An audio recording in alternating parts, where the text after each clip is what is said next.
Hello everyone, Assalamualaikum. Welcome to our channel, My Lovely Family 2.0. সকলকে welcome. তো আজকে দেখাবো ইলিশ মাছের লেজ ভর্তার রেসিপি। এটা খুবই সুস্বাদু হয়, যারা খেয়েছেন তারা তো জানেন, আর যারা খাননি তারা ভিডিও দেখে শিখে একবার ট্রাই করে দেখতে পারেন। তো ইলিশ মাছের লেজগুলো সুন্দরভাবে একটু হলুদ লবণ মাখিয়ে মশলা মাখিয়ে সুন্দর মতো ভেজে নিতে হবে।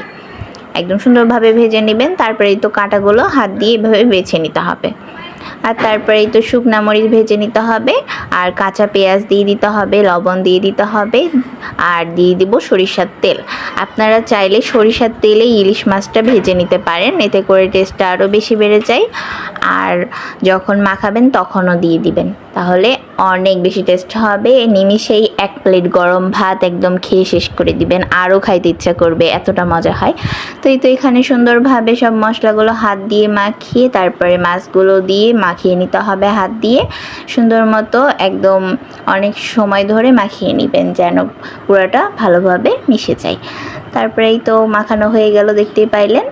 তো এইভাবে মাখিয়ে তারপরে গরম ভাতের সঙ্গে সার্ভ করবেন, এত বেশি মজা লাগবে। আর আমাদের বাংলাদেশের মাওয়া ফেরিঘাটে যাওয়ার ইচ্ছা করতে হবে না, বাসায় বসে এইরকম সুন্দরভাবে বানিয়ে খেয়ে নেবেন একদম তৃপ্তি সহকারে। তো এই তো ভর্তাটা একদমই রেডি হয়ে গেছে। তো কেমন লাগলো ভর্তাটা জানাবেন, আর আপনারাও এভাবে ট্রাই করে আমার কমেন্ট বক্সে জানিয়ে দিবেন যে আসলে আপনাদের কাছে কেমন টেস্ট লেগেছে। তো এই তো এখানে হয়ে গেল মাখানো সুন্দর একদম ঝাল ঝাল ভর্তা। তো সবাই ভালো থাকবেন, আল্লাহ হাফেজ।